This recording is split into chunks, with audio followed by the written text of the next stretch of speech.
This next section of units is on Learning Target 2.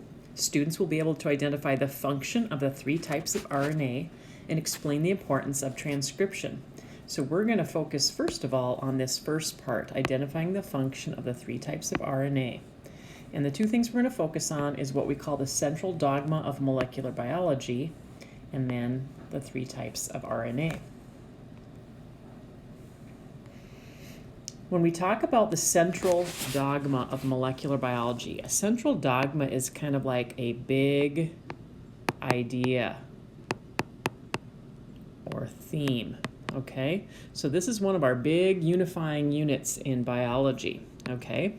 And when we talk about molecular biology, we're talking at the very tiny level, and DNA is very tiny. So it's kind of explaining to you how your DNA codes for your traits. That's what the central dogma explains.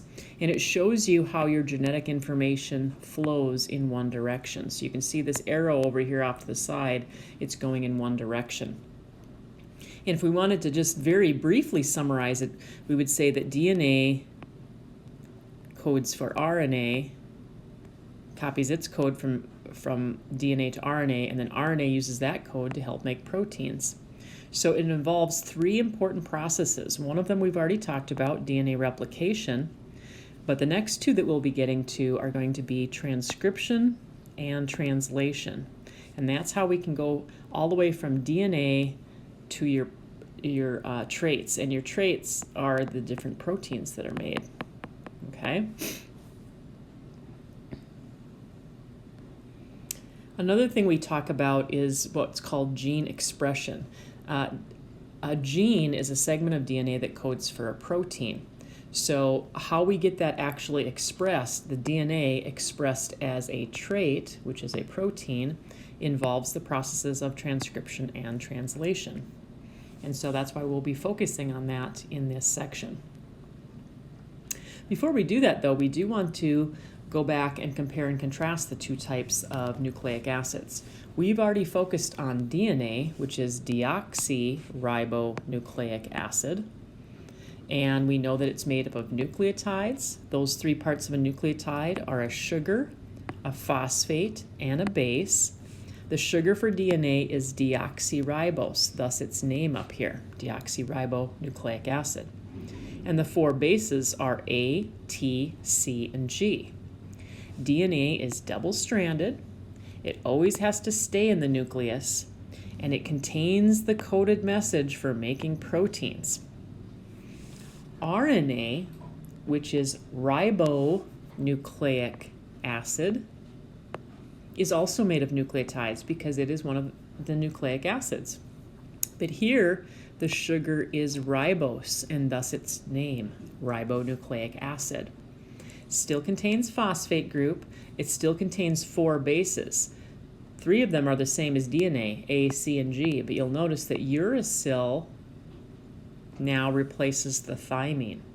So now when we have our bonding patterns, A is going to bond with U, and C is going to bond with G, just like it did before, okay?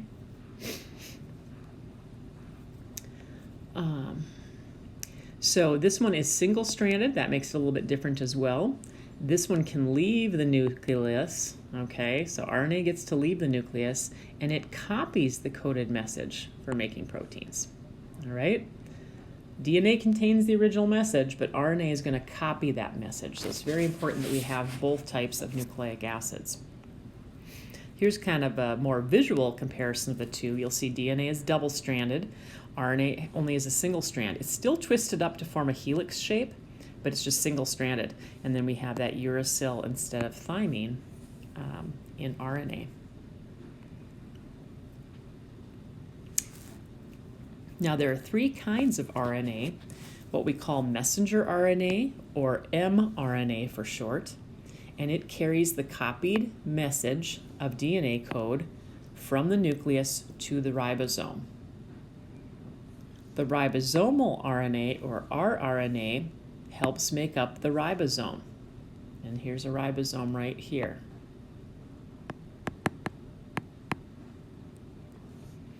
The transfer RNA, or rRNA, carries amino acids found in the cell to the ribosome to be assembled into a protein.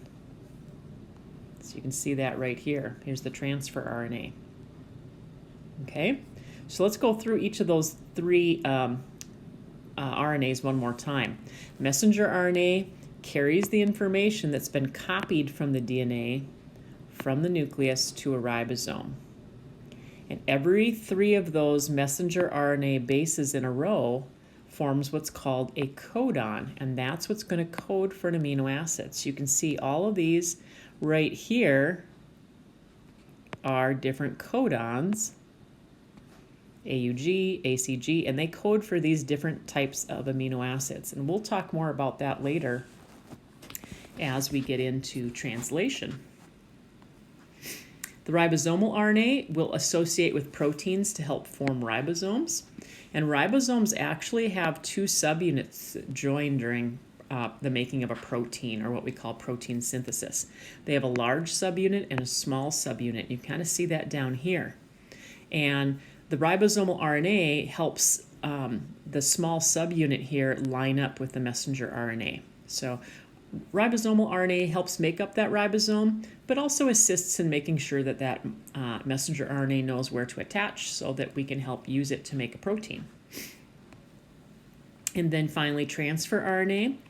It has kind of almost like a cloverleaf shape, you know, like we have the three little sides, but you'll notice that one end has what's called an anticodon. It's a series of three bases that is complementary to the messenger RNA codon. So it's going to be exactly the opposite. And that's where it knows where it needs to match up with the messenger RNA. So you can see here's the messenger RNA codon here, AUG. Well, the UAC anticodon on a transfer RNA molecule will know that that's where it needs to match up with it.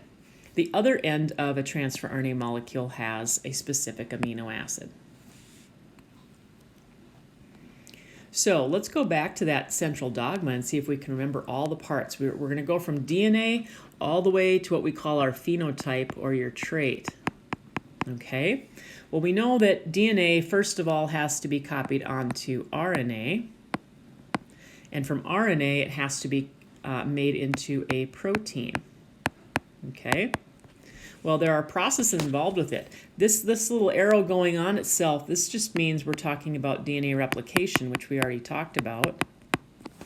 The process of copying DNA onto RNA is called transcription. And the process of using that code now that's on the RNA to make a protein is called translation. So all of this together here represents the central dogma of molecular biology, how your DNA codes for your traits.